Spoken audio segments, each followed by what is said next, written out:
Hello everyone. Welcome to Study IQ. Study IQ के इस video में मैं नॉर्थ ईस्ट के आपको करंट अफेयर पढ़ाऊंगा। भारत के पूर्वोत्तर में हमारे 8 जो राज्य हैं, प्रधानमंत्री मोदी ने इनके लिए एक शब्द दिया है, वो है अष्टलक्ष्मी। तो अष्टलक्ष्मी में मैं असम ऑलरेडी कवर करा चुका हूँ पूरे 1 साल के करंट अफेयर। अब मैं अरुणाचल प्रदेश शुरू करूँगा।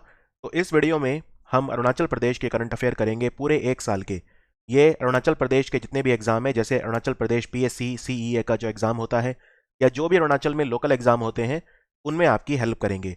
या फिर आप एक उत्सुक व्यक्ति हैं और भारत के बारे में जानना चाहते हैं, अरुणाचल प्रदेश के बारे में जानना चाहते हैं, तो ये वीडियो आपकी हेल्प करेगा। इसमें जो मैंने करंट अफेयर कवर किए हैं वो जनवरी 2021 से लेके दिसंबर 2021 तक के किए हैं। और अभी क्योंकि 2022 के भी 4 महीने बीत चुके हैं, तो उनमें भी अगर कोई मुझे लगा कि बहुत इंपॉर्टेंट चीज़ है जो बतानी चाहिए, वो भी मैंने कवर की है। तो चलिए अरुणाचल प्रदेश के करंट अफेयर शुरू करते हैं। यहाँ पे आपको एक चीज़ बता दूं, अरुणाचल प्रदेश को हम land of dawn lit mountain बोलते हैं। ये अरुणाचल प्रदेश के लिए एक वर्ड यूज किया जाता है, एक sentence, land of dawn. Dawn मतलब होता है सवेरा। डॉन लिट माउंटेन मतलब यह है कि भारत में जो सूरज है सबसे पहले उगता है, यानी सनराइज होता है सबसे पहले अरुणाचल प्रदेश में। तो मेरा पहला सवाल है, अरुणाचल प्रदेश की कौन सी वेट लिफ्टर हैं जिन्होंने नेशनल रिकॉर्ड बनाया है 55 किलोग्राम वर्ग में, 55 किलोग्राम बॉडी वेट कैटेगरी में। ये national youth weight lifting championship हुई थी और ये भुवनेश्वर में हुई थी 2022 में। तो याद रखिए, इनका नाम है बोनी मांगखिया। बोनी मांगखिया। और इन्होंने एक रिकॉर्ड बनाया और इन्होंने टॉप किया, इन्होंने गोल्ड मेडल जो है वो जीता। इससे पहले ये और भी कॉम्पिटिशन्स में अच्छा परफॉर्म कर चुकी हैं, जैसे उज्बेकिस्तान की कैपिटल ताशकंद में जो कंपटीशन हुआ था last year, junior weight lifting championship 2020 में हुआ था वो, उसमें भी इन्होंने ब्रॉन्ज मेडल जीता था। और खेलो इंडिया यूथ गेम जो हुए थे ना गुवाहाटी वाले, उसमें भी इन्होंने सिल्वर मेडल जीता था। तो काफ़ी उभरती खिलाड़ी हैं हमारी बोनी मांगखिया। और नॉर्थ ईस्ट के जो भी खिलाड़ी हैं जो न्यूज़ में रहते हैं, उनके बारे में आपको पता होना चाहिए।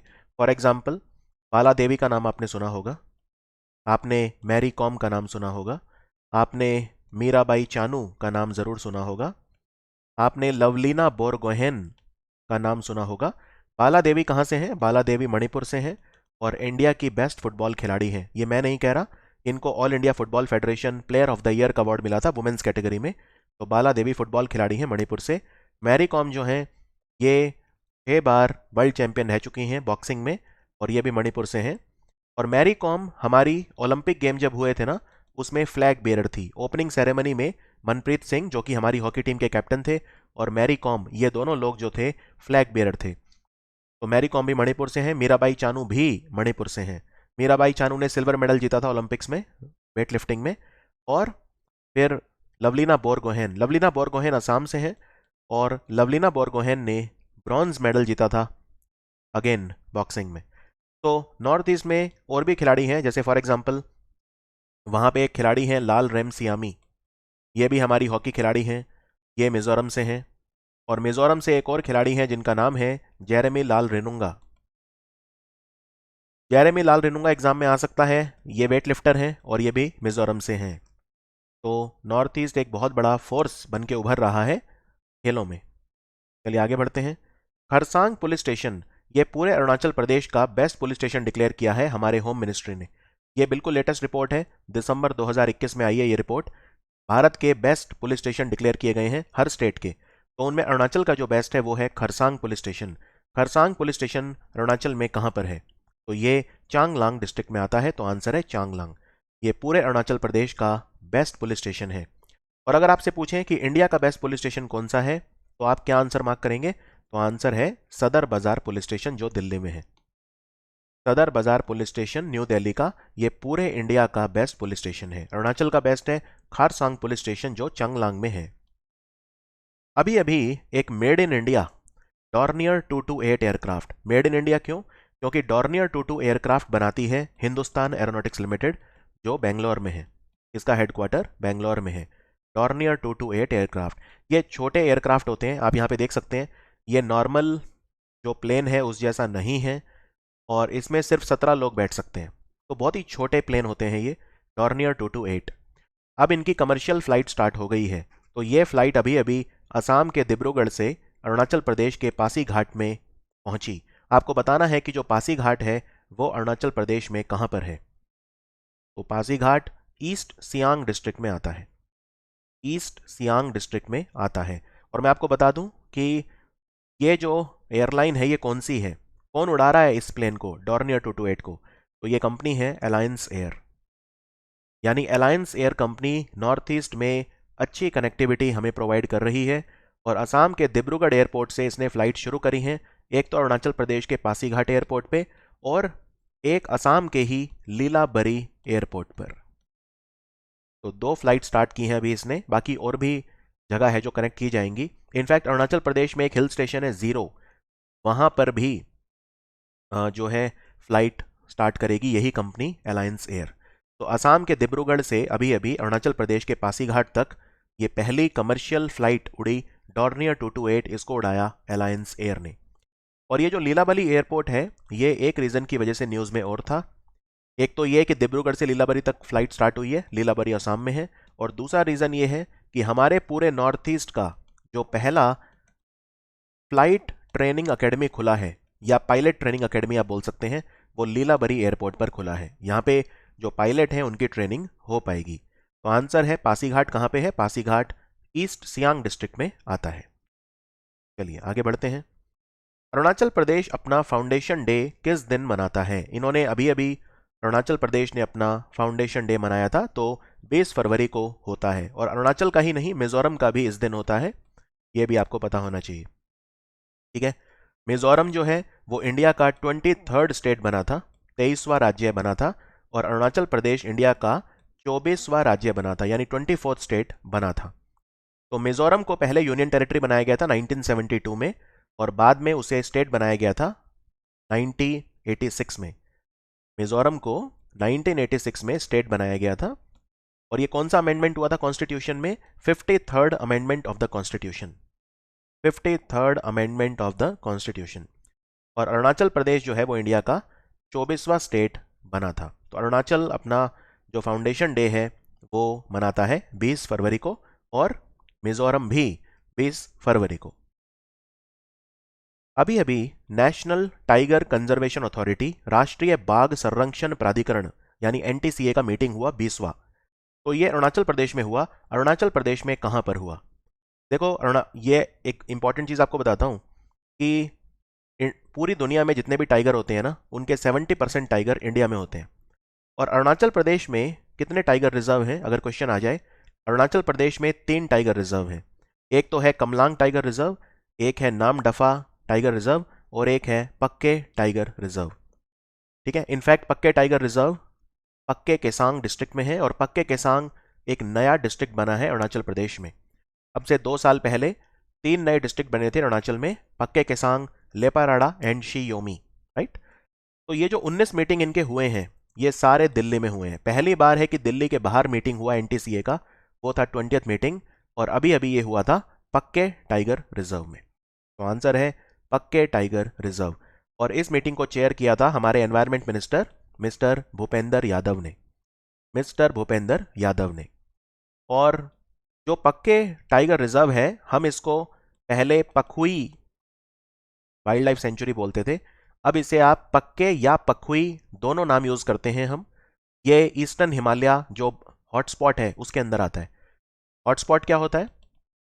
हॉटस्पॉट एक ऐसी जगह होती है जहां पे जो बायोडाइवर्सिटी है वो बहुत ज़्यादा होती है, लेकिन उसके साथ साथ वो खतरे में भी होती है, यानी कि जो डिग्री ऑफ थ्रेट वो भी होता है।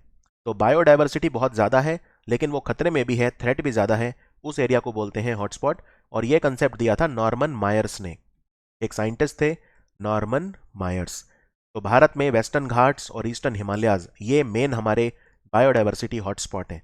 तो ये पक्के टाइगर रिजर्व जो है ये हमारा ईस्टर्न हिमालयाज बायोडाइवर्सिटी हॉटस्पॉट में आता है। तो पक्के टाइगर रिजर्व कहाँ पे है? Pakke Kessang district and east Kameng district, and east Kameng district. In fact मैं आपको ये रेकमेंड करूँगा कि आप अरुणाचल प्रदेश का जो मैप है उससे अपने आप को एक बार अच्छे से देख लें। अरुणाचल प्रदेश में आप देख सकते हैं ईस्ट कामेंग और पक्के केसांग एकदम पास पास हैं ये डिस्ट्रिक्ट्स, तो दोनों में फैला हुआ है पक्के टाइगर रिजर्व। तो इनकी मीटिंग यहाँ पे हुई थी। और अरुणाचल प्रदेश में जो भी वाइल्ड लाइफ सेंचुरी है, जैसे डेइंग एरिंग है, जो भी ईगल नेस्ट है, टैली वैली है, ये सब भी आपको पता होना चाहिए कि अरुणाचल प्रदेश में ये कहाँ पे हैं। इनफैक्ट अरुणाचल प्रदेश में आपको बताऊं, अरुणाचल प्रदेश का जो स्टेट एनिमल है अब वो चेंज हो गया है। अब से 3 साल पहले चेंज हुआ था।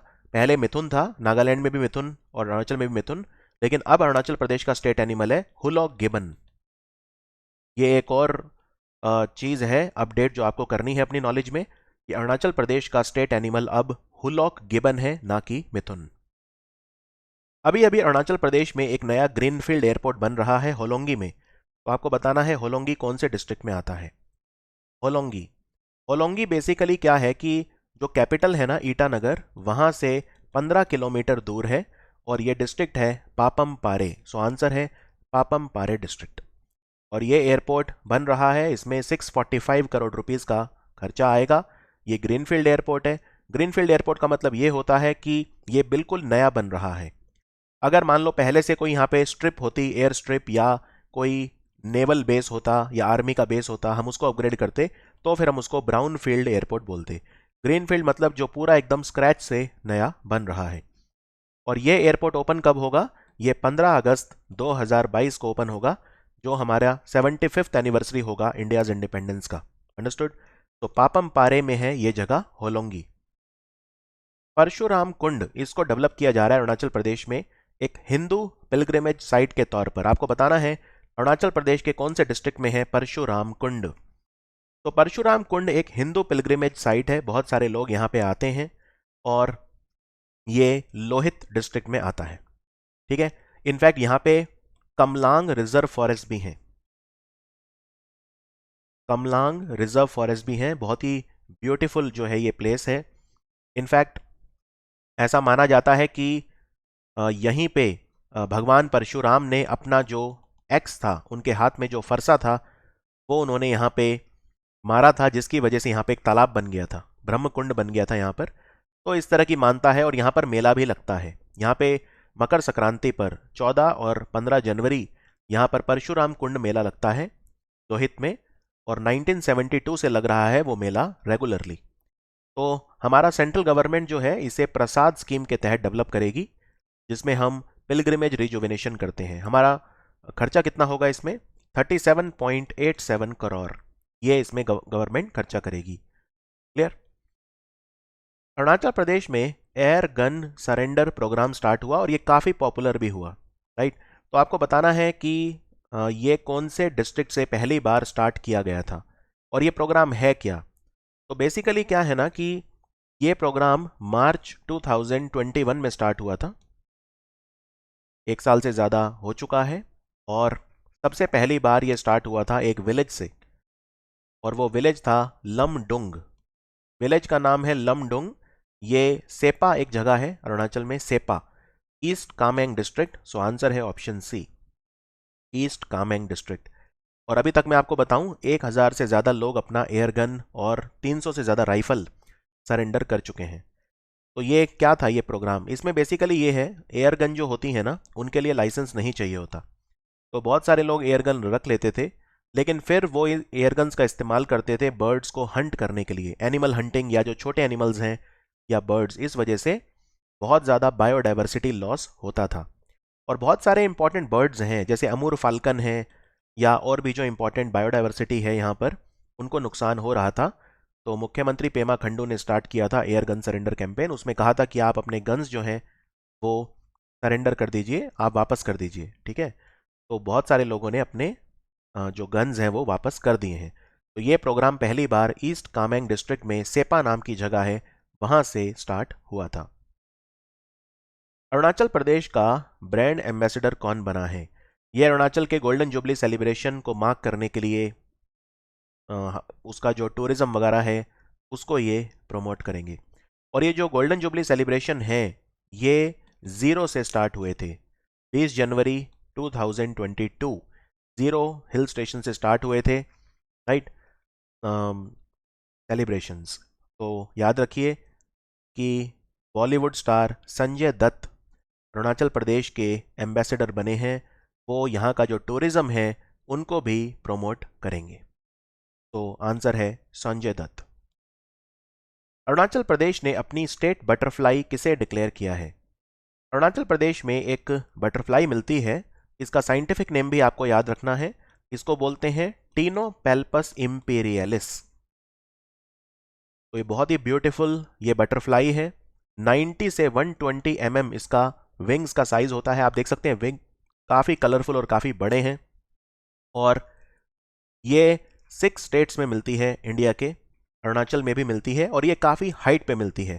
6,000 से लेके 10,000 फीट की ऊंचाई पर ये मिलती है। तो इसको बोलते हैं केसर ए हिंद। इसका साइंटिफिक नेम भी याद रखिए, टीनियोपेल्पस इंपेरियलिस, और इसका कॉमन नेम भी याद रखिए।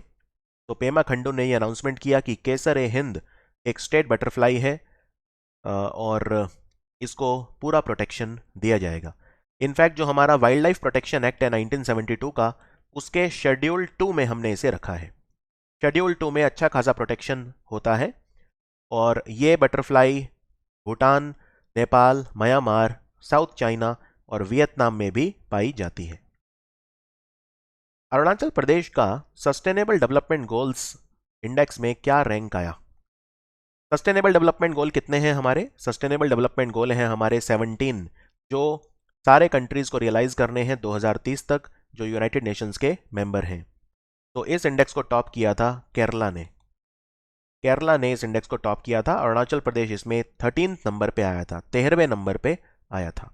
केरला ने टॉप किया, मतलब Kerala is most likely to achieve sustainable development goals earlier than all the other states. यानी सबसे पहले केरला अचीव करेगा हमारे सतत विकास लक्ष्यों को। और यह इंडेक्स रिलीज किया था नीति आयोग ने। और नीति आयोग का चेयरमैन हमेशा भारत का प्रधानमंत्री होता है, तो प्रधानमंत्री मोदी इसके चेयरमैन हैं। नीति आयोग के वाइस चेयरमैन हैं सुमन बेरी, मिस्टर सुमन बेरी। यहाँ पे आप टेबल में भी देख सकते हैं कि रैंक 1 केरला का है, और रैंक 2 पे तमिलनाडु, हिमाचल दोनों हैं। फिर रैंक 3 पे आंध्रा, उत्तराखंड, गोवा और कर्नाटक है। तो कई स्टेट्स का रैंक सेम है, राइट। जैसे केरला नंबर 1 है, हिमाचल तमिलनाडु नंबर 2 है, आंध्रा, गोवा, कर्नाटक, उत्तराखंड 3 है। ऐसे करके अगर आप देखेंगे तो अरुणाचल प्रदेश आपको यहाँ पे मिलेगा, और अरुणाचल प्रदेश 13th नंबर पे मिलेगा। यूनियन टेरिटरीज में सबसे अच्छा परफॉर्मेंस था चंडीगढ़ का। अरुणाचल प्रदेश का जो स्टेट पोल्यूशन कंट्रोल बोर्ड है, जो अरुणाचल प्रदेश में पोल्यूशन कंट्रोल बोर्ड है, उसका ट्रांसपेरेंसी इंडेक्स में क्या रैंक आया? इस इंडेक्स को दिया था centre for science and environment ने, जो दिल्ली में बेस्ड है। अरुणाचल प्रदेश का जो स्टेट पोल्यूशन कंट्रोल बोर्ड है उसमें रैंक है 28 इन इंडिया। काफ़ी पीछे रैंक है अरुणाचल प्रदेश का इसमें। और इंडिया का बेस्ट पोल्यूशन कंट्रोल बोर्ड है नंबर 1 पे जॉइंट टॉप किया ओडिशा और तेलंगाना ने। ओडिशा और तेलंगाना का पोल्यूशन कंट्रोल बोर्ड सबसे ज़्यादा ट्रांसपेरेंट है, और उसके बाद दूसरा सबसे ट्रांसपेरेंट है तमिलनाडु। ठीक है, तो तमिलनाडु का जो पोल्यूशन कंट्रोल बोर्ड है वो दूसरे नंबर पे है, और मध्य प्रदेश का तीसरे नंबर पे है। अरुणाचल प्रदेश में अभी अभी कौन सा कैंपेन लॉन्च किया गया जिसमें हम जो टूरिस्ट प्लेसेस हैं, हम लोगों को एनकरेज कर रहे हैं कि वो उनको विजिट करें, यानी टूरिज्म को प्रमोट करने के लिए ये कैंपेन लॉन्च किया गया था मार्च 2021 में, और इसका नाम है देखो अपना प्रदेश। तो आंसर है ऑप्शन बी, देखो अपना प्रदेश। हम इसमें अरुणाचल प्रदेश में इनवाइट कर रहे हैं tour operators, hoteliers, influencers, travel bloggers वगैरह कि वो अरुणाचल को विजिट करें, और फिर जो खुद देखने के बाद वो उन पे व्लॉग वगैरह भी बनाएं और सबको दिखाएं अरुणाचल प्रदेश में कितना ब्यूटी है। इस कैंपेन का नाम था देखो अपना प्रदेश। अभी अभी अरुणाचल प्रदेश से पहली वुमेन कौन है जो इंटरनेशनल बॉक्सिंग एसोसिएशन के कोचेज कमेटी की मेंबर बनी हैं?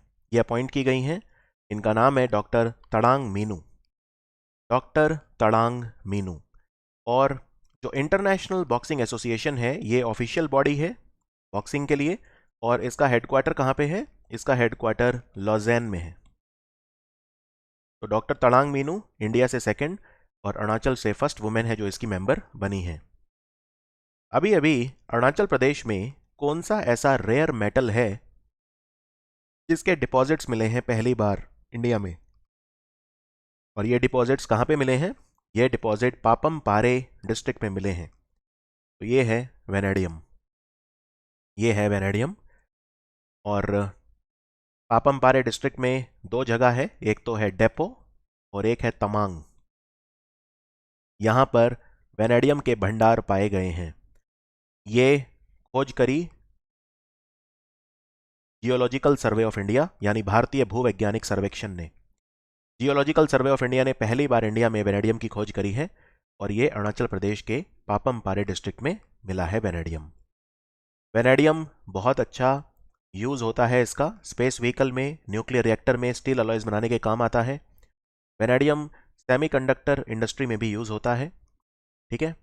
और वेनेडियम से बैटरी वगैरह भी बनती हैं। इनफैक्ट भारत का पहला वेनेडियम बेस्ड जो सोलर पावर प्लांट है इंडियन आर्मी ने लगाया है सिक्किम में। वेनेडियम बैटरी का बना है वो। तो जैसे लिथियम का बैटरी बनता है वैसे ही वेनेडियम का बैटरी वगैरह भी बनता है। अरुणाचल प्रदेश के कौन से फॉर्मर गवर्नर हैं जिनकी डेथ हो गई? तो माता प्रसाद नाम था इनका। 95 ईयर्स ओल्ड थे। कांग्रेस सरकार, कांग्रेस मतलब कांग्रेस के नेता थे ये। और अरुणाचल प्रदेश के गवर्नर ये 1993 में अपॉइंट किए गए थे। तो इनकी डेथ हो गई from multi organ failure. Arunachal Pradesh सरकार ने ईयर 2021 डेडिकेट करा है किस चीज़ के लिए?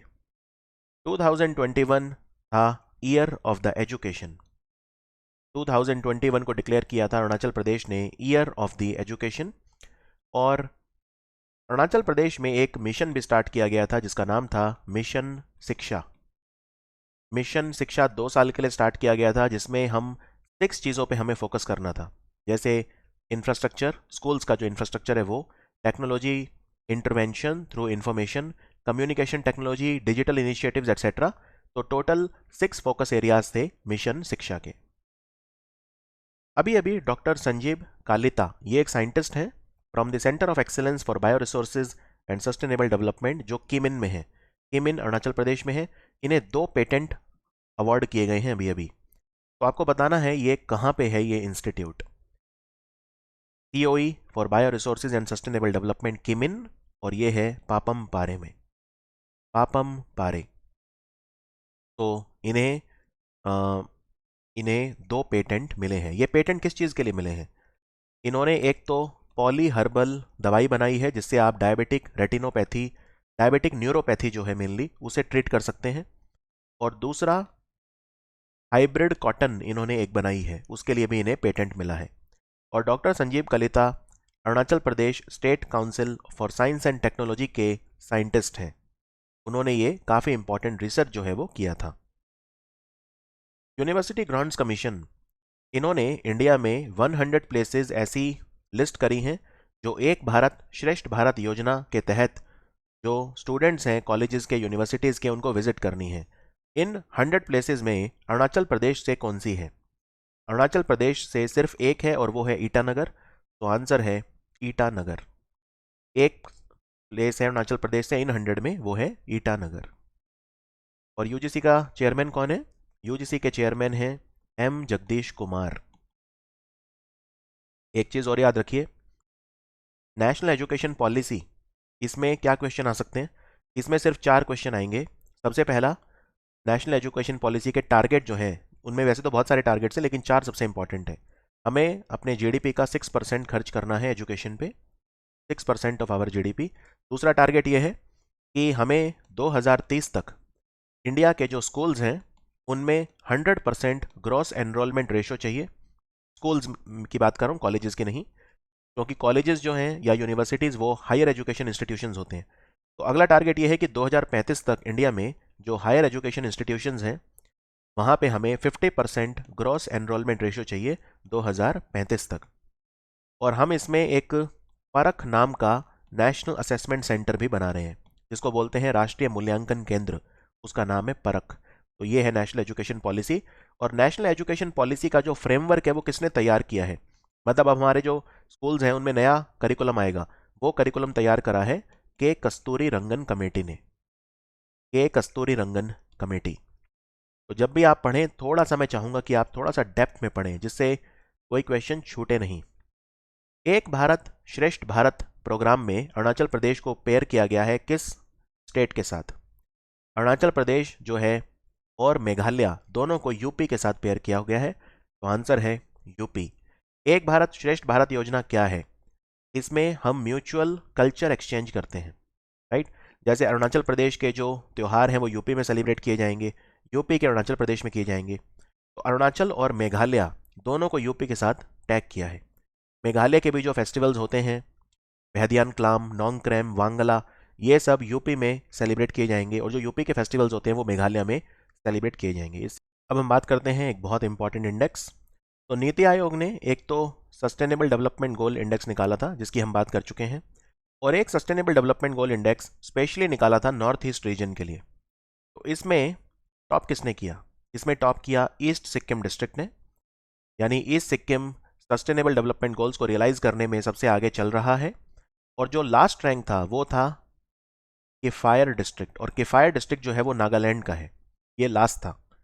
103 रैंक था इसका। अरुणा अरुणाचल में किसने टॉप किया? अरुणाचल में टॉप किया पापम पारे ने। पापम पारे डिस्ट्रिक्ट इस इंडेक्स में 30th पोजीशन पे आया, और अरुणाचल में नंबर 1 रहा, यानी नॉर्थ ईस्ट में 30th और अरुणाचल में फर्स्ट नंबर पे रहा। तो अरुणाचल में पापम पारे सबसे आगे चल रहा है, लेकिन नॉर्थ ईस्ट में ये 30th नंबर पे है। और नंबर 1 ओवरऑल नॉर्थ ईस्ट में है east Sikkim district of Sikkim. आगे बढ़ते हैं। अरुणाचल प्रदेश की सरकार ने 2 योजना शुरू करी हैं, आत्मनिर्भर कृषि योजना और आत्मनिर्भर बागवानी योजना, राइट।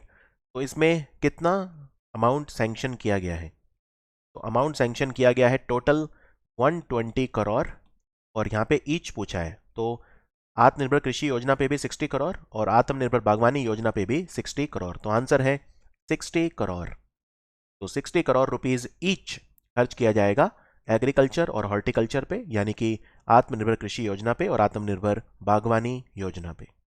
अंडरस्टूड? तो ये ध्यान रखिए कि कितना अमाउंट जो है इसमें खर्च किया जाएगा। और जो इसमें जो स्कीम है इसमें 45% गवर्नमेंट सब्सिडी होगी, 45% बैंक लोन होगा, और 10% किसान को अपना खुद का खर्च करना पड़ेगा। फॉर एग्जाम्पल, अगर आप हॉर्टिकल्चर का एक बाग लगाना चाहते हैं, हॉर्टिकल्चर की खेती करना चाहते हैं, तो जो भी आपका इन्वेस्टमेंट होगा 45% उसे गवर्नमेंट सब्सिडाइज करेगी, 45% यानी सरकार आपको देगी, 45% आपको बैंक लोन मिल जाएगा, और सिर्फ 10% आपको अपनी जेब से लगाना होगा। यानी अगर आप 1 लाख रुपए हॉर्टिकल्चर में लगाना चाहते हैं तो बस 10,000 आपको अपनी जेब से लगाना होगा, क्योंकि 45,000 आपको बैंक लोन दे देगा और बाकी 45,000 सरकार आपको सब्सिडी दे देगी। अंडरस्टूड? रेशियो है 45-45-10। अभी अभी राजनाथ सिंह अरुणाचल प्रदेश गए थे, और वहां पर उन्होंने जो नचीफू टनल है उसको उसकी नींव रखी, उसका फाउंडेशन स्टोन रखा। ठीक है, ये टनल इंपॉर्टेंट है, 450 मीटर लॉन्ग है, 450 मीटर यानी almost half a kilometre long है। और ये टनल बालीपारा चारद्वार तवांग रोड पे है। तो ये कौन से डिस्ट्रिक्ट में है? ये है वेस्ट कामेंग डिस्ट्रिक्ट। तो आंसर है वेस्ट कामेंग। और इसको बना कौन रहा है? इसको बना रहा है बॉर्डर रोड ऑर्गेनाइजेशन, और बॉर्डर रोड ऑर्गेनाइजेशन के चीफ कौन है? Lieutenant general Rajiv Chaudhary. Lieutenant general Rajiv Chaudhary. Understood? तो 450 मीटर लॉन्ग ये टनल है, ये ध्यान रखिए। नचीफू टनल, इसका इनॉग्रेशन किसने किया था? फाउंडेशन स्टोन किसने रखा था? राजनाथ सिंह, जो हमारे डिफेंस मिनिस्टर हैं। अरुणाचल प्रदेश से पहला आईपीएस ऑफिसर कौन था? इनका नाम है रॉबिन हिबू। और ये अभी भी न्यूज़ में क्यों आए? क्योंकि इनके ऊपर एक बुक लिखी है अभी अभी, जिसका नाम है corp with a golden heart. ये इनकी बायोग्राफी लिखी गई है रॉबिन हिबू की। और इसको लिखा किसने है? इसको लिखा है थन्मी किमरांग ने। तो राइटर का नाम भी याद रखिए, थन्मी खमरांग। इन्होंने इस बुक को लिखा है, और ये बुक अरुणाचल प्रदेश के जो पहले आईपीएस ऑफिसर थे उनके ऊपर है, रॉबिन हिबू। अरुणाचल प्रदेश का कौन व्यक्ति है जिसे पद्मश्री मिला 2022 में, एकदम लेटेस्ट? तो याद रखिए, इंडिया में इस साल अगर मैं बात करूं तो 4 लोगों को मिला था पद्म विभूषण, 17 लोगों को मिला था पद्म भूषण, और 107 लोगों को मिला था पद्मश्री। और इन पद्मश्री वालों में एक पर्सन अरुणाचल से है, और वो है गुरु तुल्कू रिनपोश। इनको स्पिरिचुअलिज्म, आध्यात्मिकता के लिए मिला था। तो आंसर है 1। अरुणाचल प्रदेश की कौन सी फिल्म है जिसे बेस्ट फिल्म का अवार्ड मिला, national award, environmental conservation topic के ऊपर? एनवायरमेंटल कंजर्वेशन कैटेगरी में जो 67 नेशनल फिल्म अवार्ड दिए गए थे, उसमें अरुणाचल की का एक फिल्म है। इस फिल्म का नाम है वाटर बरियल। Water burial. इस फिल्म को बनाया है शांतनु सेन ने। डायरेक्टर है शांतनु सेन। और ये जो फिल्म है ये कौन सी लैंग्वेज में है? मोनपा। तो this film is in Monpa dialect. Understood? तो ये आपको ध्यान रखना है, वाटर बरियल। मॉन शुगु, ये अरुणाचल प्रदेश की क्या चीज़ है जो अभी अभी न्यूज़ में आई थी? मॉन शुगु, ये बेसिकली एक ट्रेडिशनल पेपर है, और ये जो मोनपा ट्राइब है उसका ये पेपर है। राइट, ये कोई नॉर्मल पेपर नहीं है, ये ऑलमोस्ट 1000 ईयर से ज़्यादा पुराना ट्रेडिशन है। और अभी अभी मोनपा पेपर को बनाने के लिए एक यूनिट लगी, जिसका इनॉग्रेशन 25 दिसंबर को किया गया था तवांग में। तवांग में, राइट। तो तवांग में एक फॉरेस्ट है जिन्हें बोलते हैं मुक्तो फॉरेस्ट्स। मुक्तो फॉरेस्ट, वहीं पे एक गांव है 10,800 फीट की ऊंचाई पर, जो एक पौधा उगाता है। इस पौधे को बोलते हैं शुगु शैंग, शुगु चैंग हर्ब। तो ये एक हर्ब है, एक प्लांट है, श्रब है ये, ठीक है, झाड़ी होता है ना जो। तो इसकी जो बार्क होती है, इसकी जो पेड़ की बार्क होती है, उससे ये पेपर बनता है मोन शुगु। ये ट्रेडिशनल पेपर है मोनपा ट्राइब का, और ये पेपर बुद्धिस्ट मोनेस्ट्रीज में भी यूज होता है, तिब्बत, भूटान, चाइना और जापान में भी। तो ये न्यूज़ में था क्योंकि इस पेपर को बनाने के लिए एक फैक्ट्री, एक यूनिट तवांग में अभी अभी लगाई गई है। सेला टनल प्रोजेक्ट, ये कौन से डिस्ट्रिक्ट में है अरुणाचल प्रदेश के? सेला टनल, ये काफ़ी इंपॉर्टेंट है, इसे भी बॉर्डर रोड ऑर्गेनाइजेशन बना रहा है। ठीक है, 980 मीटर की है ये, यानी ऑलमोस्ट 1 किलोमीटर लंबी है ये, 980 मीटर। ये लोकेटेड है वेस्ट कामेंग डिस्ट्रिक्ट। आंसर है वेस्ट कामेंग डिस्ट्रिक्ट। इससे हम ऑल वेदर कनेक्टिविटी हो पाएगी तवांग को।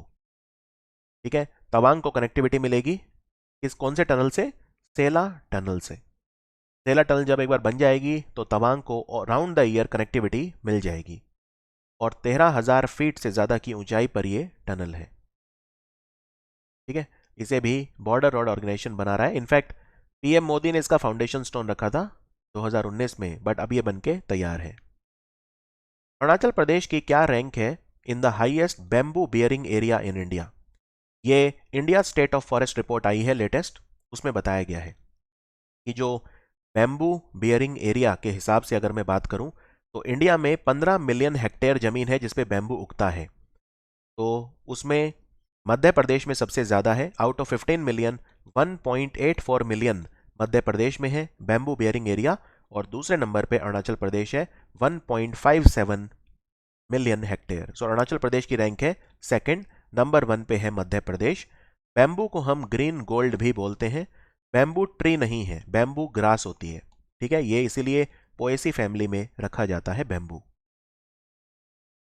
और यहाँ पे आप जो टेबल है उसको देख सकते हैं। यहाँ पे मध्य प्रदेश जो है वो उसमें नंबर 1 पोजीशन पे रहा, 1.84 million. Arunachal Pradesh second number पे रहा, और महाराष्ट्र उसमें थर्ड नंबर पे रहा। अरुणाचल प्रदेश में according to the latest India state of forest report, जो भारत सरकार की होती है, अरुणाचल प्रदेश का कितने परसेंट एरिया है जो फॉरेस्ट कवर में है? अरुणाचल प्रदेश में 79.33% एरिया है जो फॉरेस्ट कवर है। ये again India state of the forest report कहती है। ठीक है, और इसमें आप अगर और डीप में जाना चाहते हैं तो आप डिवाइड कर सकते हैं कि कितना इसमें से वेरी डेंस फॉरेस्ट है, कितना डेंस है। उतना सब इम्पॉर्टेंट नहीं है आपके एग्जाम के लिए, लेकिन आप याद रखिए कि अरुणाचल प्रदेश में 79.33% जो एरिया है वो फॉरेस्ट कवर है। ठीक है, वो फॉरेस्ट कवर है। और अगर मैं परसेंटेज वाइज बात करूं, तो इंडिया में as a percentage of the total geographical area सबसे ज़्यादा फॉरेस्ट कवर किस में है? तो वो मिजोरम में है। मिजोरम में 84.53% लैंड फॉरेस्ट है। अरुणाचल प्रदेश सेकंड नंबर पे है as a percentage of the total geographical area, और थर्ड नंबर पे मेघालय है। मेघालय में 76% जो लैंड है वो फॉरेस्ट है। फोर्थ नंबर पे मणिपुर है और फिफ्थ नंबर पे नागालैंड है। तो फर्स्ट नंबर पे मिजोरम है और सेकंड नंबर पे अरुणाचल प्रदेश है। आगे बढ़ते हैं। अरुणाचल प्रदेश की जो गवर्नमेंट है उन्होंने 2023 का जो साल है वो किस चीज़ के लिए डेडिकेट किया है। यहाँ पे 2023 का मतलब ये है फाइनेंशियल ईयर 2023, यानी जो 1 अप्रैल 2022 से स्टार्ट होके खत्म होगा 31 मार्च 2023, यानी आप ऑलमोस्ट 2022 का ही साल बोल सकते हैं। तो ये होगा ईयर ऑफ ई गवर्नेंस। जैसे 2021 को डिक्लेयर किया गया था ना ईयर ऑफ एजुकेशन, वैसे ही फाइनेंशियल ईयर 23 यानी 2022-23 को year of e governance declare किया है अरुणाचल के चीफ मिनिस्टर पेमा खंडू ने। और ई गवर्नेंस या जो ई गवर्नमेंट इनिशिएटिव्स हैं उन पे 22 करोड़ रुपए का खर्चा 2022 में करेगी अरुणाचल प्रदेश की गवर्नमेंट। तो कौन कौन से ई गवर्नेंस इनिशिएटिव्स हैं जिन पे खर्चा होगा, जैसे ई सेवा पोर्टल, स्कूल्स के अंदर ई लर्निंग है, या ई जन भागीदारी, ई प्रगति, इस तरह के बहुत सारे डिजिटल इनिशिएटिव्स हैं जिन पे खर्चा होगा। अरुणाचल प्रदेश की क्या रैंक है स्टेट हेल्थ इंडेक्स में। स्टेट हेल्थ इंडेक्स में जो स्टेट्स हैं उनको दो कैटेगरीज में डिवाइड किया हुआ है, एक है बिग स्टेट्स और एक है स्मॉल स्टेट्स। तो लार्ज स्टेट्स में केरला नंबर 1 है, यानी केरला का हेल्थ केयर इंडिया में सबसे अच्छा है। और छोटे राज्यों में अरुणाचल प्रदेश है, और अरुणाचल प्रदेश का जो इसमें रैंक है वो है 7th among the small states. Mizoram का हेल्थ केयर इंडिया में सबसे अच्छा है और अरुणाचल 7th पोजीशन पर रहा among the smaller states. Arunachal Pradesh की स्वच्छ सर्वेक्षण में क्या रैंक आई, जो लेटेस्ट स्वच्छ सर्वेक्षण आया था 2021। तो आप यहाँ पे देख सकते हैं, कैलकुलेट भी कर सकते हैं कि अरुणाचल प्रदेश की रैंक क्या थी।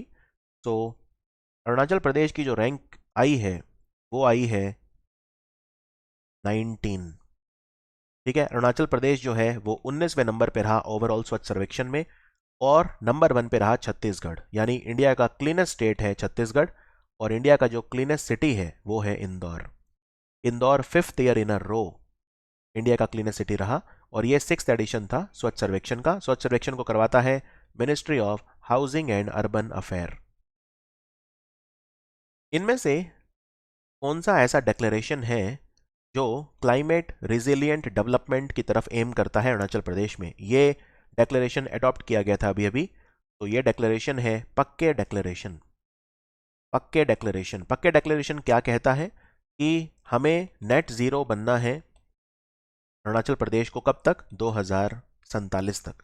और इंडिया का टारगेट कब है नेट जीरो बनने का, 2070। और अरुणाचल प्रदेश का कब है, 2047। इसको बोलते हैं पक्के डिक्लेरेशन। पक्के डिक्लेरेशन।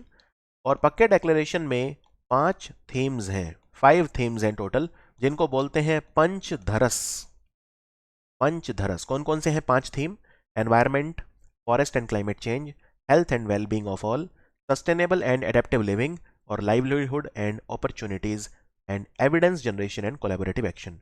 तो 5 थीम है, इन्हें बोलते हैं पंचधरस। ये 5 थीम कौन से हैं ये याद रखने का जरूरत नहीं है, लेकिन 5 हैं। और पक्के डिक्लेरेशन अडॉप्ट किया गया था नवंबर 2021, 13 नवंबर 2021 को। और अरुणाचल प्रदेश का जो बजट आया है एकदम लेटेस्ट 2022-23 के लिए, तो ये बजट अरुणाचल प्रदेश के डेप्यूटी चीफ मिनिस्टर ने प्रेजेंट किया था, जो वहाँ के फाइनेंस मिनिस्टर भी हैं, मिस्टर चौना मैन। और इसमें जो मेन मेन चीज़ें हैं वो आप देख सकते हैं। जो एजुकेशन सेक्टर पे एक्सपेंडिचर है वो 11.34% of the total planned expenditure है, राइट। इतना ही नहीं, जो 18 डिस्ट्रिक्ट हॉस्पिटल्स हैं सबको अपग्रेड किया जाएगा, इसमें 250 करोड़ का खर्चा सरकार करेगी। और बजट में जैसे अब हर सरकारी लाइब्रेरी में ई ग्रंथालय, डिजिटल कैफ़े बनेगा, 4G सर्विसेज दी जाएंगी 1683 विलेजेस में। जितने भी कंटिजेंसी वर्कर हैं उनको 2 लाख रुपए इंश्योरेंस कवर मिलेगा सबको। 10 करोड़ खर्चा होगा अरुणाचल प्रदेश स्टार्टअप पॉलिसी पे। पंचायती राज इंस्टीट्यूशंस के लिए 123 करोड़ रुपीज़ रखे हैं। बकिन पर्टिन जनरल हॉस्पिटल पासीघाट में इसको अपग्रेड किया जाएगा, 20 करोड़ रुपए इसमें खर्च होंगे। 15 करोड़ खर्च होंगे चीफ मिनिस्टर नशा मुक्ति अभियान यानी डी एडिक्शन प्रोग्राम के लिए। प्रोजेक्ट अरुणांक, ये अरुणाचल प्रदेश और असम से रिलेटेड है। ये किस चीज़ से रिलेटेड है, ये प्रोजेक्ट अरुणाचल और असम में BRO के द्वारा चलता है। तो प्रोजेक्ट अरुणांक है क्या, ये प्रोजेक्ट अरुणांक स्टार्ट हुआ था 2008 में, इसमें हम रोड्स बनाते हैं और उनको मेंटेन करते हैं। सो आंसर है construction and maintenance of the border roads. तो इनफैक्ट जो बॉर्डर रोड ऑर्गेनाइजेशन के डायरेक्टर जनरल हैं राजीव चौधरी, वो अभी अभी अरुणाचल प्रदेश की कुरुंग कुमे डिस्ट्रिक्ट गए थे, राइट। तो प्रोजेक्ट अरुणांक है कि अरुणाचल में हमें रोड्स बनाने भी हैं और फिर उनको मेंटेन भी करना है। तो ये अरुणाचल और असम दो जगह पे चलता है। अरुणाचल प्रदेश का एक बहुत लंबा बॉर्डर है तिब्बत के साथ, 1126 किलोमीटर का बॉर्डर है तिब्बत के साथ, राइट। अरुणाचल प्रदेश का 440 किलोमीटर का बॉर्डर है म्यांमार के साथ और 160 किलोमीटर का बॉर्डर है भूटान के साथ। तो अरुणाचल एक काफ़ी सेंसिटिव स्टेट है इन सो फार एज द फॉरेन या external aggression is concern. External security हमें काफ़ी देखनी होती है यहाँ पे। और असम में 60 असेंबली कॉन्स्टिट्यूएंसी हैं, उनमें से 20 ऐसी हैं जिनका इंटरनेशनल बॉर्डर लगता है, राइट। 20 में से 13 का बॉर्डर चाइना के साथ लगता है, यानी Tibet is a part of China. और तिब्बत की कैपिटल है लहासा। तिब्बत की कैपिटल है लहासा। एग्रीकल्चर मिनिस्टर तागे ताकी, इन्होंने इन्फॉर्म किया कि अरुणाचल प्रदेश की गवर्नमेंट एक ऑर्गेनिक फर्टिलाइजर प्लांट सेटअप कर रही है, जीरो में और एक नामसई में। तो आपको बताना है जीरो कौन से डिस्ट्रिक्ट में आता है। जीरो, तो जीरो जो है वो लोअर सुबानसिरी डिस्ट्रिक्ट में आता है, तो आंसर है ऑप्शन ए। और इसके अलावा नामसई में भी एक ऑर्गेनिक फर्टिलाइजर प्लांट लगाएगी गवर्नमेंट। अंडरस्टूड। एक लगेगा जीरो में और एक लगेगा नामसई में। आगे बढ़ते हैं। अरुणाचल प्रदेश के जो मुख्यमंत्री हैं पेमा खंडू, उन्होंने अरुणाचल का पहला फॉर्मल इंडिजिनस लैंग्वेज और नॉलेज सिस्टम स्कूल इनॉग्रेट करा, जिसका नाम है न्यूबू नवगम यरको। ये कौन से डिस्ट्रिक्ट में इनॉग्रेट किया गया? आप यहाँ पे देख भी सकते हैं, न्यूबू नवेगम यरको, ये सेपा में है। सेपा है ईस्ट कामेंग में, तो आंसर है east Kameng district. East Kameng district में अरुणाचल का पहला फर्स्ट फॉर्मल इंडिजिनस लैंग्वेज और नॉलेज सिस्टम स्कूल ओपन किया गया है। अरुणाचल प्रदेश की जो कल्चर और लैंग्वेज को प्रिजर्व करने के लिए ये स्टेप लिया गया है। अंडरस्टूड। चलिए आगे बढ़ते हैं। अभी अभी अरुणाचल प्रदेश की कौन वुमेन है जिसे नारी शक्ति पुरस्कार मिला 2021 के लिए? तो इनका नाम है टागे रीटा टाखे। ये एंटरप्रेन्योर हैं, ये ज़ीरो में रहती हैं, ज़ीरो से हैं, ये बहुत वेल नोन बिजनेस वुमेन हैं। और ये क्या बनाती हैं, ये क्या चीज़ बना रही हैं? ये कीवी वाइन बनाती हैं। कीवी जो फ्रूट होता है ना, उससे वाइन बनाती हैं टागे रीटा टाखे। और इन्होंने काफ़ी नाम कमाया है। इनकी वाइन का नाम क्या है? इनकी वाइन का नाम है नारा आबे, नारा आबा, नारा आबा।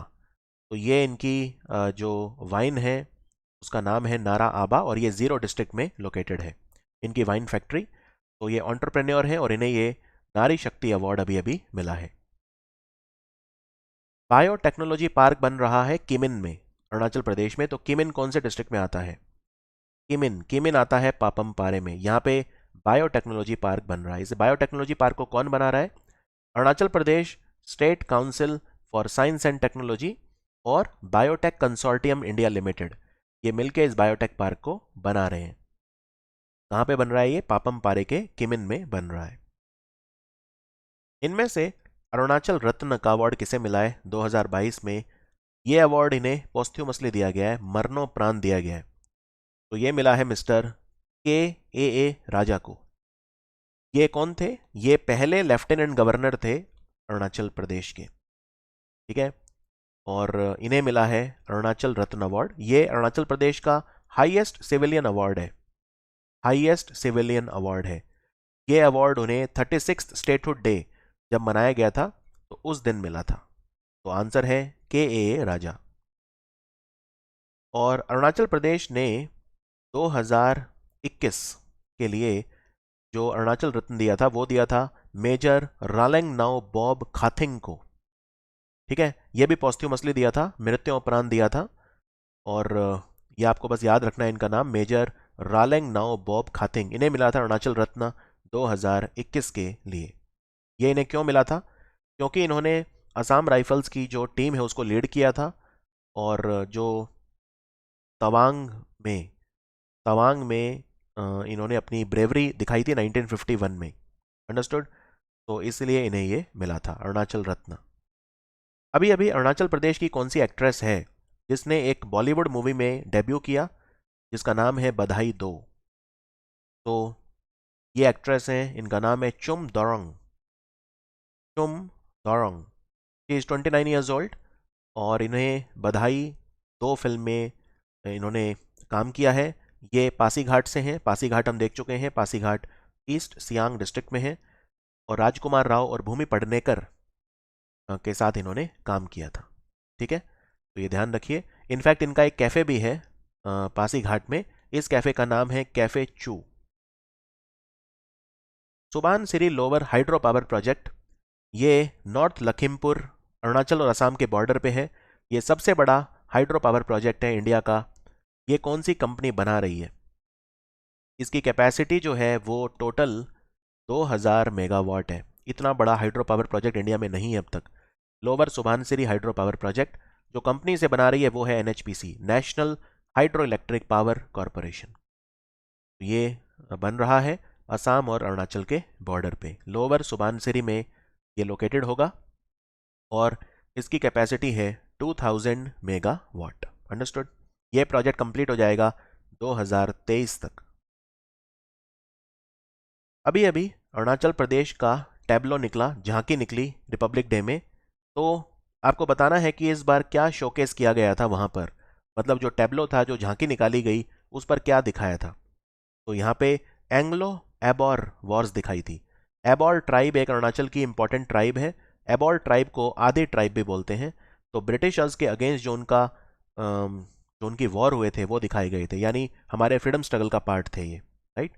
जो इंडिजिनस आदीज हैं, खास तौर पे सियांग रीजन के, जिन्हें ब्रिटिश बोलते थे अबॉर्स, उन्होंने ब्रिटिश के अगेंस्ट, कॉलोनियलिज्म के अगेंस्ट फाइट की थी और वो इस बार टेब्लो में दिखाई गई थी अरुणाचल प्रदेश के। तो ये आपको ध्यान रखना है। और ये वॉर कब हुआ था? एक्चुअली 4 मिलिट्री एक्सपेडिशंस हुए थे। एक तो 1858, एक 1859। पहला एंग्लो अबॉर वॉर हुआ था 1858 में और दूसरा एंग्लो अबॉर वॉर हुआ था 1859 में। और ये एंग्लो अबॉर वॉर को बोलते क्या थे? इन्हें बोलते थे बीत बॉर मिमक। बीत बॉर मिमक। सो बीत बॉर मिमक फर्स्ट एंग्लो एबॉर वॉर को बोलते थे और सेकंड एंग्लो एबॉर वॉर को बोलते थे बोंगॉल मिमक। जो तीसरा एंग्लो एबॉर वॉर हुआ था उसको बोलते हैं नीजोम मिमक। और चौथा एंग्लो एबॉर वॉर जो हुआ था 1911 से 1912, उसको क्या बोलते हैं? उसको बोलते हैं पोजू मिमक। पोजू मिमक। तो 4 हुए थे, चारों याद रखिए और ये चारों दिखाए गए थे रिपब्लिक डे टैब्लो। और यूपी का टैब्लो बेस्ट टैब्लो डिक्लेयर किया गया था। उसके बाद 2021 में भी अरुणाचल प्रदेश का टैब्लो निकला था रिपब्लिक डे परेड में। तो 2021 में क्या दिखाया गया था? East meets west. ठीक है, ये थीम था टैब्लो का। और Wanchos wooden log drum Kham and the Chakzam bridge at Tawang, ये शोकेस किए गए थे 2021 में। मैं रिपीट करता हूं। एक तो है वांचोज वुडन लॉग ड्रम खम। यहाँ पे आप देख सकते हैं वुडन ड्रम है ये, इसको बोलते हैं खम, वांचो। और पीछे ये ब्रिज जो है ये है चाकजाम ब्रिज, ये तवांग में है। तो ये दोनों डिस्प्ले किए गए थे 2021 में। अरुणाचल प्रदेश का कौन सा प्रोजेक्ट है जो सिलेक्ट किया गया है 19th computer society of India special interest groups e governance award for excellence के लिए? इस प्रोजेक्ट का नाम है ई अबकरी प्रोजेक्ट। ई अबकरी प्रोजेक्ट। और ये लॉन्च किया गया था 31 मार्च 2021 को। और NIC Itanagar, national informatics centre Itanagar और नेशनल इंफॉर्मेटिक्स सेंटर कोलकाता ने मिलकर लॉन्च किया था ये। राइट। तो ये अवार्ड अरुणाचल प्रदेश को मिला प्रयागराज में, जो Motilal Nehru national institute of technology है वहाँ पर। ई अबकरी प्रोजेक्ट में बहुत सारे गवर्नमेंट के जो परमिट्स हैं वो आपको यहाँ पर मिल जाते हैं। जैसे अगर आपको पैकेज लिक्वर या अल्कोहल वगैरह के लिए परमिट चाहिए वो भी मिल जाता है। और बहुत तरह के रेवेन्यू रिलेटेड सर्विसेज हैं जो ई अबकरी पर दी जाती हैं। गालदन नामगे लहात से ये सेकेंड लार्जेस्ट मोनेस्ट्री है तिब्बतन बुद्धिज्म की वर्ल्ड में। ये अरुणाचल के कौन से डिस्ट्रिक्ट में है? क्योंकि 200 से ज़्यादा चाइनीज सोल्जर्स जो है ना वो यहाँ पे आ गए थे, राइट। तो ये ध्यान रखिए कि ये लोकेटेड है तवांग में, और इसको बोलते हैं गाल्दन नामगे लाहत से। ये 350 साल पुरानी मोनेस्ट्री है, और जो फिफ्थ दलाई लामा थे, उनको ऑनर करने के लिए ये बनाई गई थी। उनको ऑनर करने के लिए ये बनाई गई थी। चलिए आगे बढ़ते हैं। अरुणाचल प्रदेश का गुड गवर्नेंस इंडेक्स में क्या रैंक था? गुड गवर्नेंस इंडेक्स में अरुणाचल प्रदेश को नॉर्थ ईस्ट और हिली स्टेट्स में रखा गया था, और इसमें अरुणाचल लास्ट था, 11th पोजीशन पे था। गुड गवर्नेंस इंडेक्स को दिया किसने? Department of administrative reforms and public grievances यानी DARPG ने दिया था गुड गवर्नेंस इंडेक्स। बड़े राज्यों में गुजरात ने टॉप किया था, और यूनियन टेरिटरीज में दिल्ली ने टॉप किया था। अरुणाचल प्रदेश का पब्लिक अफेयर इंडेक्स में क्या रैंक आया? पब्लिक अफेयर इंडेक्स में अरुणाचल प्रदेश 7th नंबर पे था। यहाँ पे आप देख सकते हैं अरुणाचल प्रदेश को अगेन स्मॉल स्टेट्स में रखा था, तो स्मॉल स्टेट्स में 7th नंबर पे था ये। स्मॉल स्टेट्स में नंबर 1 पे था सिक्किम, और केरला ने टॉप किया लार्ज स्टेट्स में। अरुणाचल प्रदेश का कौन सा टाउन है जहाँ पे north east frontier railway toy train project लेकर आ रहा है? टॉय ट्रेन प्रोजेक्ट लेकर आ रहा है तवांग में, सो आंसर है तवांग। और ये जो टॉय ट्रेन चलेगी ये तवांग में चलेगी, राइट। इतना ही नहीं, आपको ये भी पता होना चाहिए कि भालुकपोंग नाम की एक जगह है, वहाँ से तवांग तक एक नई रेलवे लाइन बिछ रही है। ये ब्रॉड गेज रेलवे लाइन होगी, और इसमें खर्चा कितना आएगा? इसमें खर्चा आएगा बेसिकली मनी से ज़्यादा आप ये याद रखिए कितने किलोमीटर की होगी, वो एग्जाम में आ सकता है। तो भालुकपोंग से तवांग 378 किलोमीटर की ब्रॉड गेज रेलवे लाइन बिछाई जा रही है, ठीक है। और टॉय ट्रेन प्रोजेक्ट तवांग में आ रहा है, और ये नॉर्थ ईस्ट फ्रंटियर रेलवे का हेडक्वार्टर कहाँ है? गुवाहाटी, असम में। फ्लाईबिग एयरलाइंस एक एयरलाइन है, फ्लाईबिग। इन्होंने अपना पहला फ्लाइट उड़ाया तेजू से गुवाहाटी। तेजू तेजू है अरुणाचल प्रदेश में, ये कौन से डिस्ट्रिक्ट में आता है? तो तेजू जो है ये लोहित डिस्ट्रिक्ट में आता है। ये उड़ान योजना के तहत ये फ्लाइट उड़ाया गया था फ्लाईबिग एयरलाइंस के द्वारा तेजू से लेके गुवाहाटी, और यहाँ से रेगुलर जो फ्लाइट्स हैं वो भी स्टार्ट की जाएंगी। अंडरस्टूड? तेजू से गुवाहाटी, और गुवाहाटी से पासीघाट फ्लाइट भी बहुत जल्दी स्टार्ट होंगी। अभी अभी एक सेंटर बना है for conservation and propagation of wild orchids. ये अरुणाचल प्रदेश में बना है, और ये इनॉग्रेट किया गया हपोली में। हपोली कौन से डिस्ट्रिक्ट में आती है? हपोली लोअर सुबानसिरी डिस्ट्रिक्ट में आती है, तो आंसर है लोअर सुबानसिरी। तो इसका नाम है centre for conservation and propagation of wild orchids. Arunachal Pradesh में जो ऑर्चिड के स्पीशीज हैं बहुत ज़्यादा हैं, राइट। और 24,500 ऑर्चिड स्पीशीज हैं वर्ल्ड में, और अरुणाचल प्रदेश में 558 स्पीशीज रिकॉर्ड किए गए हैं ऑर्चिड्स के, जो कि इंडिया में सबसे ज़्यादा है। पूरे इंडिया में सबसे ज़्यादा ऑर्चिड स्पीशीज अरुणाचल प्रदेश में रिकॉर्ड किए गए हैं। अभी अभी अरुणाचल प्रदेश की सरकार ने MOA साइन किया है कौन सी कंपनी के साथ? यहाँ पर 90 मेगावाट का न्यू मेलिंग प्रोजेक्ट तवांग में, और 120 मेगावाट का नफरा प्रोजेक्ट वेस्ट कामेंग में ये कंपनी बनाएगी। ये कंपनी कौन सी है? तो ये कंपनी है निपको। तो आंसर है निपको। निपको मतलब north east electrical power corporation limited. ये एक शेड्यूल ए मिनी रत्ना कैटेगरी 1 कंपनी है। तो दो प्रोजेक्ट बनेंगे, एक बनेगा नाफरा प्रोजेक्ट 120 मेगावाट का वेस्ट कामेंग में, और एक बनेगा 90 मेगावाट का न्यू मेलिंग प्रोजेक्ट, और ये तवांग में बनेगा। अंडरस्टूड? अभी अभी अरुणाचल प्रदेश की गवर्नमेंट ने एक कमेटी बनाई।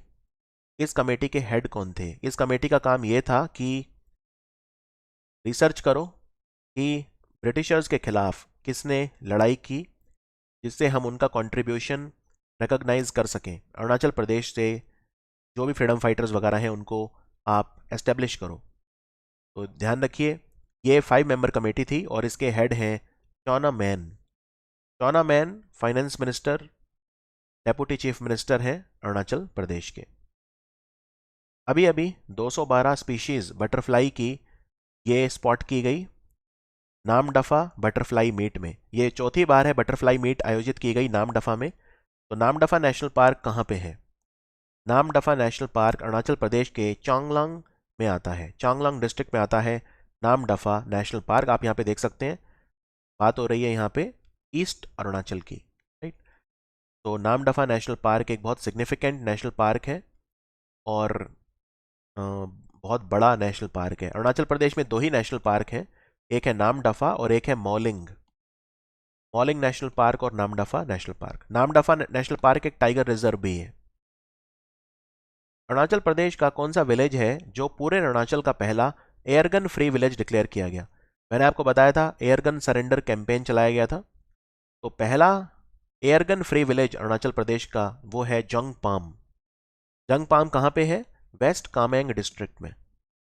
वेस्ट कामेंग डिस्ट्रिक्ट, यहाँ पे सबने अपना जो एयरगन है वो सरेंडर कर दिया था। 1962 इंडिया चाइना वॉर के हीरो कौन थे अरुणाचल प्रदेश से, जिन्हें हमने रिकॉग्नाइज किया है? ठीक है, इन्हें नेशनल वॉर मेमोरियल में इनका नाम त्याग चक्र में हमने इंस्क्राइब किया है। तो इनको फाइनली हमने रिकॉग्नाइज करा है। ये मेबो विलेज के थे। मेबो विलेज जो है वो ईस्ट सियांग डिस्ट्रिक्ट में आता है। हम बात कर रहे हैं मदर तयंग की, मदर तयंग। तो ये 7 असम राइफल्स के सी कंपनी में थे और इनको पोस्ट किया गया था लोहित डिस्ट्रिक्ट के वालोंग सेक्टर में। फिर चाइनीज़ ने अटैक कर दिया था अरुणाचल प्रदेश को, तो इन्होंने अपना पूरा शौर्य दिखाया और इनका जो नाम है वो नेशनल वॉर मेमोरियल नई दिल्ली में त्याग चक्र में लिखा है। अरुणाचल प्रदेश का नीति आयोग के इंडिया इनोवेशन इंडेक्स में क्या रैंक है? इंडिया इनोवेशन इंडेक्स को ये दूसरी बार आया था और दोनों बार टॉप किया कर्नाटका ने। ठीक है, कर्नाटका ने टॉप किया था, लेकिन अरुणाचल को रखा है इसमें नॉर्थ ईस्ट और हिली स्टेट्स में। उसमें अरुणाचल का क्या रैंक है? अरुणाचल का रैंक है 7th in the north east and हिली स्टेट्स। ओवरऑल कर्नाटका ने इस इंडेक्स को टॉप किया था। अरुणाचल प्रदेश के कितने सिटीज़ हैं जो स्मार्ट सिटीज़ बनेंगे? टोटल 100 स्मार्ट सिटीज़ बनेंगे इंडिया में। तो अरुणाचल प्रदेश का वो सिटी जो स्मार्ट सिटी मिशन का पार्ट है वो है पासीघाट। एक ही है और वो है पासीघाट स्मार्ट सिटी। चालो लोको फेस्टिवल अरुणाचल प्रदेश में सेलिब्रेट किया गया अभी अभी। इसको कौन सी ट्राइब सेलिब्रेट करती है? चालो लोकू। तो इसे सेलिब्रेट करती है, याद रखिए, नॉक्टे ट्राइब। ये one of the most important agriculture festival है अरुणाचल प्रदेश का। नॉक्टे ट्राइब इसे सेलिब्रेट करती है। और जब पैडी सीजन यानी चावल की जब हम खेती हार्वेस्ट करते हैं, पैडी हार्वेस्ट करते हैं, तब ये फेस्टिवल सेलिब्रेट किया जाता है। ठीक है, तो चालो लोकू इज एन इंपॉर्टेंट फेस्टिवल। चालो लोकू भारत का ओनली सर्टिफाइड ऑर्गेनिक कीवी। ये जीरो वैली के फार्म से प्रोड्यूस होता है। तो ये अभी अभी लॉन्च किया गया था आदि महोत्सव में, मेगा इंटरनेशनल ट्राइबल फेस्टिवल जो दिल्ली हाट आईएनए दिल्ली में हुआ था। तो जीरो वैली कहाँ पे है ये आपको बताना है, जहाँ पे भारत का पहला एंड ओनली ऑर्गेनिक कीवी जहाँ से आता है। तो याद रखिए जीरो वैली जो है वो लोअर सुबानसिरी डिस्ट्रिक्ट में आती है, लोअर सुबानसिरी डिस्ट्रिक्ट से आती है। आगे बढ़ते हैं। टाइगर्स आर आवर ब्रदर्स, ये किताब अभी अभी अंबिका अयदुराई ने लिखी है। ये कौन सी ट्राइबल कम्युनिटी के बारे में है अरुणाचल प्रदेश से, जो टाइगर्स को अपना ब्रदर मानती है? तो ये बात हो रही है Idu Mishmi. Idu Mishmi people of the Dibang valley Arunachal Pradesh, ये मानते हैं कि टाइगर उनके एल्डर ब्रदर हैं और ये टाइगर्स को किल नहीं करते हैं। ठीक है, तो याद रखिए ईदू मिश्मी के ऊपर ये बुक है, tigers are our brothers. Arunachal Pradesh का फूड सेफ्टी इंडेक्स में क्या रैंक आया? फूड सेफ्टी इंडेक्स में अरुणाचल प्रदेश को छोटे स्टेट्स में रखा था और अरुणाचल प्रदेश की जो रैंक आई इसमें वो आप यहाँ पे देख सकते हैं। अरुणाचल प्रदेश 6th था। गोवा ने टॉप किया था छोटे स्टेट में, और बड़े स्टेट्स में इस इंडेक्स को गुजरात ने टॉप किया था। अरुणाचल प्रदेश के कितने डिस्ट्रिक्ट हैं जो सेंट्रल गवर्नमेंट का 90 डे कैंपेन आज़ादी से अंत्योदय तक उसमें सिलेक्ट किए गए हैं? एक्चुअली क्या है ना, ये 90 डे कैंपेन है आज़ादी से अंत्योदय तक। तो इसमें हम 75 डिस्ट्रिक्ट्स उनमें काम करेंगे जो इंडिया के फ्रीडम फाइटर्स के थे, यानी जहाँ से कोई ना कोई फ्रीडम फाइटर आते थे। तो इसमें अरुणाचल प्रदेश के 2 डिस्ट्रिक्ट हैं, एक तो है ईस्ट सियांग और एक है वेस्ट सियांग। ईस्ट सियांग से थे महितोष पुरकायस्था और वेस्ट सियांग से थे मतमुर जामो।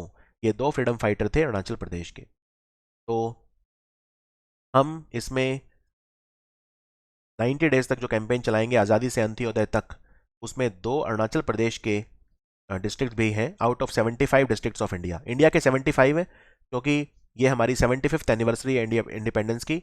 उन 75 में 2 अरुणाचल प्रदेश से हैं, ईस्ट सियांग और वेस्ट सियांग। अरुणाचल प्रदेश का लीड्स इंडेक्स में क्या रैंक आया? Logistics ease across different states, यानी लॉजिस्टिक्स को लेकर ही आया है। लॉजिस्टिक मतलब सामान एक जगह से दूसरी जगह पहुंचाना, तो उसके लिए गुड कनेक्टिविटी चाहिए आपको, पोर्ट्स की, शिपिंग की, वाटरवेज की, एयरपोर्ट्स की। तो इसमें गुजरात ने टॉप किया था और अरुणाचल प्रदेश इसमें नॉर्थ ईस्ट और हिली स्टेट्स में रखा गया था, और अरुणाचल प्रदेश की रैंक थी इसमें 5th। अरुणाचल प्रदेश की रैंक थी नंबर 5, 5वें नंबर पर रहा अरुणाचल, और ये नॉर्थ ईस्ट और हिल स्टेट कैटेगरी में अरुणाचल था। अभी अभी एक नई ट्रेन विस्ताडोम एक्सप्रेस स्टार्ट की गई। ये तिनसुकिया से चलती है असम से और नाहरलगुन तक जाती है अरुणाचल में। ये नाहरलगुन जो जगह है ये अरुणाचल में कहाँ आती है? नाहरलगुन आती है पापम पारे में। तो नई ट्रेन स्टार्ट की गई है, ये 5 दिन चलती है, ट्यूसडे और फ्राइडे को नहीं चलती, बाकी 5 दिन चलती है। नाहरलगुन तिनसुकिया विस्ताडोम एक्सप्रेस, इसमें विस्ताडोम कोचेज लगे हैं, और जो नाहरलगुन करके जो जगह आती है वो पापम पारे में आती है। कोई डाउट इसमें? आगे बढ़ते हैं। अरुणाचल प्रदेश से पहली वुमेन प्रोफेसर कौन है जो असिस्टेंट प्रोफेसर बनी है आईआईटी बॉम्बे में? इनका क्या नाम है? इनका नाम है पिनोम एरिंग। पिनोम एरिंग कहाँ से हैं? ये ईस्ट सियांग डिस्ट्रिक्ट से हैं अरुणाचल प्रदेश में, और ये पहली वुमेन ऑफिसर हैं जो आईआईटी बॉम्बे में प्रोफेसर बनी हैं। ये बीटेक का रखी है इन्होंने सिविल इंजीनियरिंग में, from north east regional institute of science and technology जो अरुणाचल प्रदेश में है। फिर इन्होंने अपना पीएचडी किया और पोस्ट ग्रेजुएशन किया from Indian institute of science Bengaluru. अभी अभी कौन सी स्कीम है जो लॉन्च की गई है अरुणाचल प्रदेश गवर्नमेंट के द्वारा, जिसमें जो पुअर ट्राइबल्स हैं उन्हें क्वालिटी मेडिकल केयर दी जाएगी? इसका नाम है चीफ मिनिस्टर आरोग्य अरुणाचल योजना। चीफ मिनिस्टर आरोग्य अरुणाचल योजना। तो इसमें हमारा टारगेट ये है कि हमें health care for all achieve करनी है 2030 तक। तो जो हेल्थ इंफ्रास्ट्रक्चर है हमें वो क्रिएट करना है, और ये पुअर ट्राइबल्स के लिए मेनली की गई है। ठीक है, इस स्कीम में जो बेनिफिशियरी हैं उन्हें 5 लाख रुपए तक का हेल्थ इंश्योरेंस मिलता है एनुअल। 5 लाख रुपए तक का जो एनुअल इंश्योरेंस मिलता है। इसमें से 1 लाख रुपए का मिलेगा आपको सेकेंडरी ट्रीटमेंट के लिए, और 4 लाख का मिलेगा टर्शियरी ट्रीटमेंट के लिए। ठीक है, अभी अभी 50 मिथुन एक एनिमल होता है, तो उनको फुट एंड माउथ डिजीज मिला शियोमी डिस्ट्रिक्ट में। तो फुट एंड माउथ डिजीज किससे फैलता है? फुट एंड माउथ डिजीज जो है ये काफ़ी कॉमन है, और ये फैलता है एक वायरस से जिसको बोलते हैं foot and mouth disease virus, उससे फैलता है। ये mainly cattle, swine, sheep, goats, उनमें ज़्यादा देखने को मिलता है। तो अगर कोई कंटेमिनेटेड या इम्प्रॉपरली कुक्ड गार्बेज जिसमें ये वायरस होता है, मीट प्रोडक्ट, एनिमल प्रोडक्ट वगैरह, उन सब से ये फैल सकता है। अरुणाचल प्रदेश की गवर्नमेंट ने डिसाइड करा है कि तापी मरा और टीने मैना, इन्हें एडवेंचर प्रमोशन इंस्ट्रक्टर बनाया जाएगा in the department of youth affairs. तो ये कौन सी एडवेंचर एक्टिविटी को प्रमोट करेंगे? ये प्रमोट करेंगे, याद रखिए, माउंटेनियरिंग को। ठीक है, तापी मरा और टीने मैना। और ये दोनों लोग इतने इंपॉर्टेंट क्यों हैं?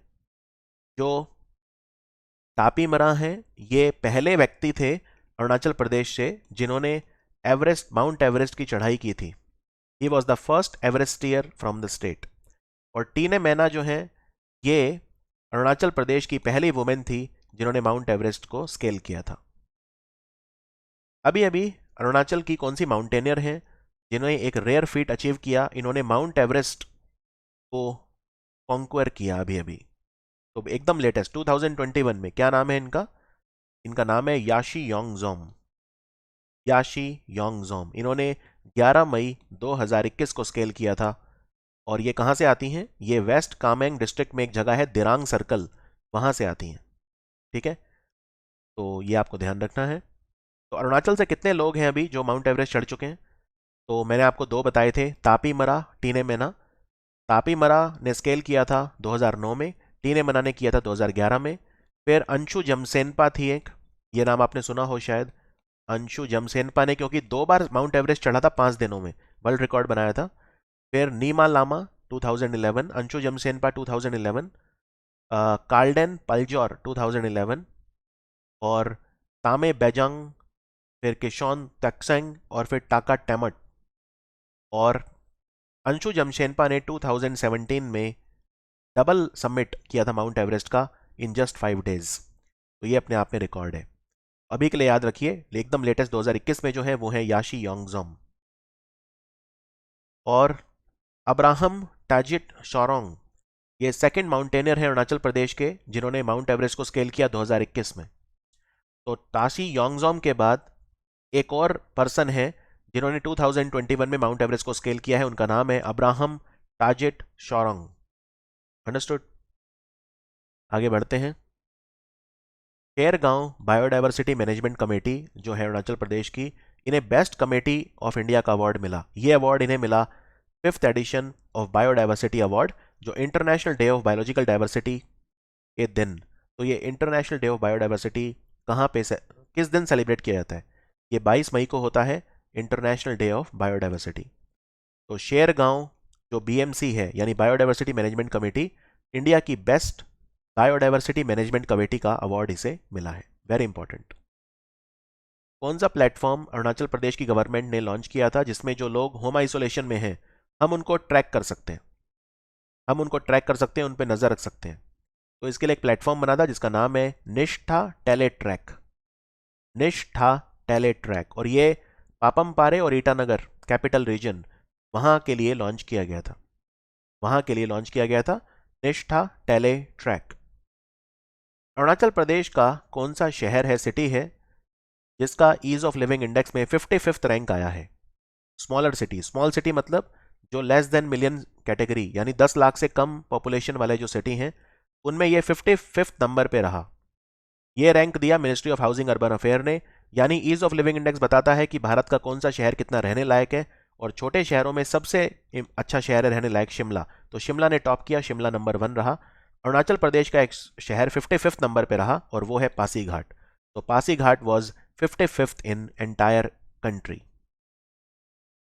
और म्युनिसिपल परफॉर्मेंस इंडेक्स बताता है कि आपका म्युनिसिपल जो कॉरपोरेशन है वो कितना अच्छा काम कर रहा है। तो इसमें जो छोटे शहर हैं इसमें ईटानगर ने टॉप किया। ईटानगर 56 था और पासीघाट 57 था। तो ये थे हमारे अरुणाचल प्रदेश के कंप्लीट करंट अफेयर 1 साल के। आई होप मेरा ये जो एफर्ट है आपको अच्छा लगा होगा। मैं बहुत ही डिटेल में और एग्जाम ओरिएंटेड करंट अफेयर पढ़ाता हूँ। नॉर्थ ईस्ट के जो स्टूडेंट्स हैं वो हमारे लिए बहुत ज़्यादा मैटर करते हैं। हमारे चैनल पर लाखों नॉर्थ ईस्ट के स्टूडेंट्स हैं, अष्टलक्ष्मी यानी 8 नॉर्थ ईस्टर्न स्टेट्स के, और हमारी यही कोशिश रहती है कि सबको कैटर किया जाए, राइट? इंक्लूसिव एजुकेशन होनी चाहिए। तो अगर कोई अरुणाचल प्रदेश से ये वीडियो देख रहा है, उसे अच्छा लगा तो प्लीज़ कमेंट्स में लिख के हमें ज़रूर बताइए। और अगर आप अरुणाचल प्रदेश के हैं और आपको कोई स्पेशल वीडियोस चाहिए आपके स्टेट के, तो आप मुझे बताइए, मैं उनको ज़रूर बनाऊंगा और कुछ ही वीक्स में मैं उसको भी लेकर आऊँगा।